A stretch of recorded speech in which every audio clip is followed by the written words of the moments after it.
అయితే భీమిలితో పాటు చీపురుపల్లిలో కూడా సర్వే నిర్వహించిన టీడీపీ బొత్సపై గంటను పోటీ చేయించే యోచనలతో అడుగులు వేస్తున్నట్టుగా తెలుస్తోంది. విజయనగరం జిల్లాలో కొత్త నాయకత్వాన్ని తయారు చేసే ఆలోచన చేస్తోంది. మొదట భీమిలి కోసమే పట్టుబట్టిన చీపురుపల్లి వెళ్లేందుకు సిద్ధమయ్యారు గంట.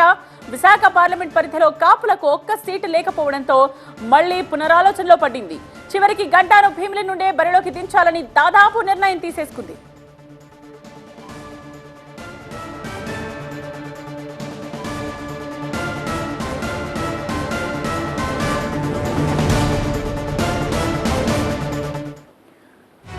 బ్యూరో చీఫ్ ఈశ్వర్ సిద్ధంగా ఉన్నారు లైవ్ లో ఇదే విషయానికి సంబంధించిన క్లారిటీ ఇవ్వడానికి. సో ఈశ్వర్, భీమిలి నుండి ఫిక్స్ అయిపోయిందా గంటా పేరు?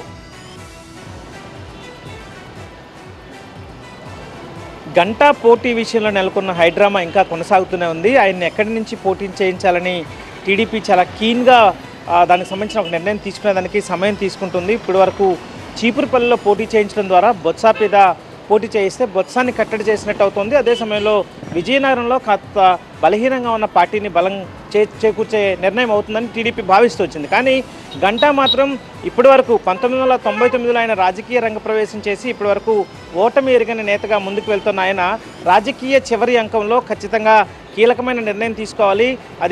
అది కూడా విజయం సాధించి తన రాజకీయ కెరీర్ని ఇక్కడితో ఫుల్ స్టాప్ పెట్టాలన్న ఆలోచనలో ఆయన ఉన్నట్టుగా అర్థమవుతోంది. ఈ నేపథ్యంలోనే ఆయన పూర్తి స్థాయిలో వెళ్ళడానికి అనేక రకాల నిర్ణయాలకు సంబంధించి అనేక మంది ఒపీనియన్స్ని తీసుకుంటున్న పరిస్థితి కనిపిస్తుంది. తాజాగా 2 రోజుల క్రితం చీపురుపల్లిలో తెలుగుదేశం పార్టీ ఐవీఆర్ఎస్ని నిర్వహించింది, నిన్న భీమిలిలో నిర్వహించింది. అయితే మొదట చీపురుపల్లిలో పోటీ చేయించాలనుకున్నా కూడా విశాఖ పార్లమెంటు నియోజకవర్గ పరిధిలో కాపు సామాజిక వర్గానికి తెలుగుదేశం పార్టీ ఒక్క స్థానాన్ని కూడా కేటాయించలేకపోయింది. ఈ మొత్తం ఉత్తరాంధ్రలో సింగిల్ లార్జెస్ట్ కమ్యూనిటీగా కాపు సామాజిక వర్గం ఉంది కాబట్టి అందులోనూ విశాఖ ఎంపీ స్థానాన్ని కైవసం చేసుకోవాలంటే బలమైన నేతలు అవసరం. ఇట్లాంటి సందర్భంలో భీమిలి నుంచే విశాఖ పార్లమెంటు నియోజకవర్గ పరిధిలోని భీమిలి నుంచే గంటాను పోటీ చేయించడం ద్వారా మెరుగైన ఫలితాలను సాధించాలన్న లక్ష్యంతో తెలుగుదేశం పార్టీ ముందుకు వెళ్తున్నట్టుగా అర్థమవుతోంది. నిన్నటి ప్రకటించిన లిస్టులోనే గంటాని భీమిలి నుంచి పోటీ చేస్తారని ప్రకటించాల్సి ఉన్నప్పటికీ కూడా చివరి నిమిషంలో ఆ నిర్ణయాన్ని వాయిదా వేసుకున్నట్టుగా ఖచ్చితమైన సమాచారం అందుతోంది.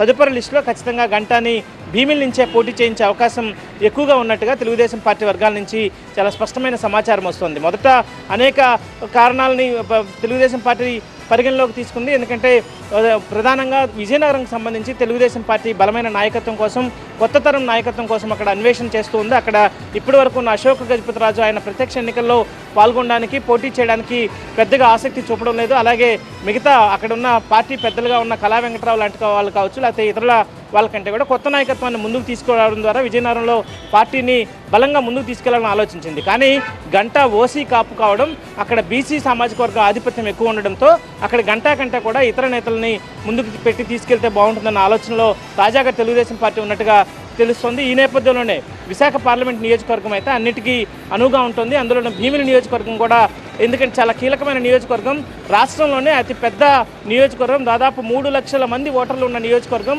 అక్కడ సాదాసీదా నేతలు అయితే పోటీ చేయడం చాలా కష్టం ఉంటుంది. ఎలక్షనీరింగ్ అనేది అక్కడ చాలా ఛాలెంజ్ లాంటి పరిస్థితి ఉంటుంది. సో ఇట్లాంటి ఎలక్షనీరింగ్ని చేయాలంటే గంటా లాంటి నాయకుడు ఉండాలి. ఎందుకంటే ఆ ఓట్లే తెలుగుదేశం పార్టీ పార్లమెంటుకు సంబంధించి కూడా చాలా కీలకం కాబోతున్నాయి. కాబట్టి భీమిలి నియోజకవర్గాన్ని కూడా చాలా సీరియస్గా తీసుకోవాల్సి ఉంటుంది.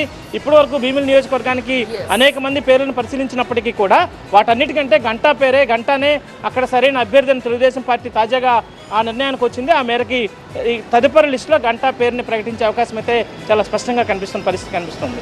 రైట్.